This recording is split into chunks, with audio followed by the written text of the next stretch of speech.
उभाटा आमदार वैभव नाईक यांनी अर्धवट आणि चुकीच्या माहितीच्या आधारावर विधानसभेच्या सभागृहात प्रश्न मांडले असल्याचं उघड झालंय। सिंधुदुर्ग जिल्ह्यात हिंदू हृदय सम्राट स्वर्गीय बाळासाहेब ठाकरे आपला दवाखाना कणकवली आणि सावंतवाडी येथे सुरू असताना हे दोन्ही दवाखाने बंद आहेत अशी माहिती आमदार वैभव नाईक यांनी सभागृहात दिली होती। प्रत्यक्ष पाहणीत या दोन्ही दवाखान्यांमध्ये तज्ज्ञ वैद्यकीय अधिकारी, नर्स आणि इतर कर्मचारी उपस्थित राहून दर दिवशी सेवा देतात। या दवाखान्यात प्रत्येक महिन्याला 200 ते 300 रुग्णांची आरोग्य तपासणी आणि उपचार दिले जातात। दवाखाना चालू झाल्यापासून गेल्या वर्षभरात कणकवलीत 2138 रुग्णांनी उपचार घेतलेत, तर सावंतवाडीत 10,454 रुग्णांवर उपचार करण्यात आलेत। सिंधुदुर्ग जिल्ह्यात हिंदू हृदय सम्राट स्वर्गीय बाळासाहेब ठाकरे आपला दवाखाना कणकवली आणि सावंतवाडी या दोन्ही ठिकाणी सुरू आहेत। या दवाखान्यात महिन्याला 200 ते 1000 इतके रुग्ण उपचार घेत आहेत। या व्यतिरिक्त रक्त, युरिन नमुने सुद्धा तपासणीसाठी घेतले जातात। हिंदू हृदय सम्राट बाळासाहेब ठाकरे आपला दवाखाना ही मुख्यमंत्री एकनाथ शिंदे यांची संकल्पना आहे। तशीच ती राज्यात उत्तमरित्या यशस्वी देखील झाली। जिल्ह्यातील प्रत्येक तालुक्यात आपला दवाखानाचे रुग्णालय सुरू करण्यात आलं। कणकवली तालुक्यात देखील पंचायत समिती नजीक हिंदू हृदय सम्राट बाळासाहेब ठाकरे आपला दवाखाना सुरू करण्यात आला। त्यामुळे रुग्णांची होणारी गैरसोय दूर झाली। MBBS वैद्यकीय अधिकारी, नर्स आणि इतर कर्मचारी सेवा देतात।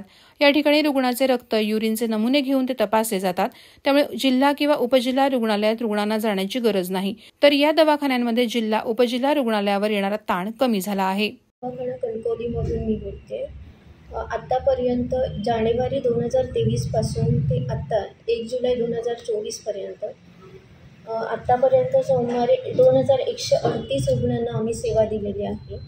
तसेच इथे गरोदर माता तपासणी, लसीकरण सेवांना भेटी, असंसर्गजन्य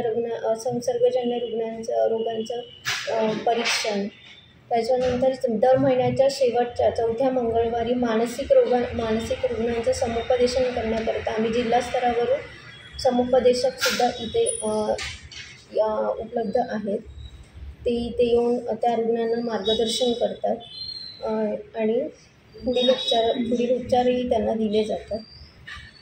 तसेच इथे प्रयोगशाळीय परीक्षणंसुद्धा केली जातात। सर्व प्रकारचे प्रयोगशाळीय परीक्षणं इथे उपलब्ध आहेत। साधारण 2138 रुग्णांनी इथे सेवा घेतलेली आहे। प्रकारच्या आजारांवर सेवा उपलब्ध आहेत। तसेच ब्लड टेस्ट सगळ्या उपलब्ध आहेत इथे। औषधंसुद्धा मोफत आम्ही पुरवतो त्यांना। डायबिटीस आणि ब्लड प्रेशरचे जे रुग्ण असतात ते त्यांची नियमित तपासणी करून त्यांना मेडिसिनही पुरवली जातात आणि त्यांना मार्गदर्शनही केलं जातं। मी डॉक्टर हर्ष सागावकर, वैद्यकीय अधिकारी, आपला दवाखाना, सालईवाडा, सावंतवाडी। आपल्या दवाखान्यामध्ये रोज दुपारी 2 ते 10 या वेळेमध्ये रुग्णांची तपासणी केली जाते। तसेच या दवाखान्यामध्ये सर्व रोगावरती उत्तम प्रकारे मेडिसिन उपलब्ध आहे। तसेच या दवाखान्यामध्ये सर्व प्रकारच्या रक्ताच्या तपासण्या केल्या जातात।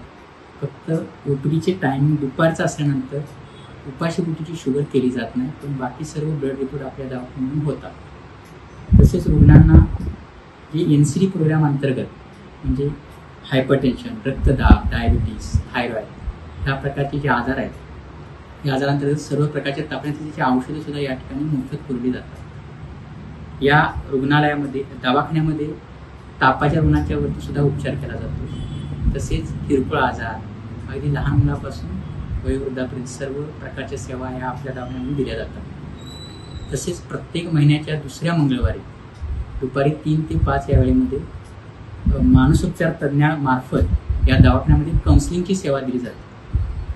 त्या ठिकाणी रुग्णांना मार्गदर्शन केलं जातं आणि सिव्हिल हॉस्पिटल ओरस या ठिकाणी त्या मॅडम येतात दर महिन्याच्या दुसऱ्या मंगळवारी। कणकवली नगरपंचायतमध्ये आपल्या कणकवली कार्यक्षेत्रात आपल्याकडे आपला दवाखाना जुलै 2023 पासून सुरू आहे। तर तिथे रुग्णसेवा आपण सुरळीत देतो। तसेच या दवाखान्याच्या अंतर्गत आपण मोफत तपासणी, मोफत उपचार केले जातात। सध्या आपल्याकडे सकाळी 9 ते 1 या वेळेमध्ये बाह्य रुग्ण तपासणी केली जाते आणि दुपारच्या सत्रामध्ये आरोग्यसेवा सत्रांना भेटी, तसेच असंसर्गिक रोग निदान NCD कार्यक्रमांतर्गत स्क्रीनिंग, तपासणी, उपचार केले जातात। तसेच आपल्याकडे दर महिन्याच्या 4थ्या मंगळवारी मानसिक आरोग्यासाठी आरोग्य समुपदेशकसुद्धा येऊन समुपदेशन करतात. तर या माध्यमातून मी आवाहन करेन की जास्तीत जास्त लोकांनी या सेवेचा आपला दवाखाना येथे लाभ घ्या.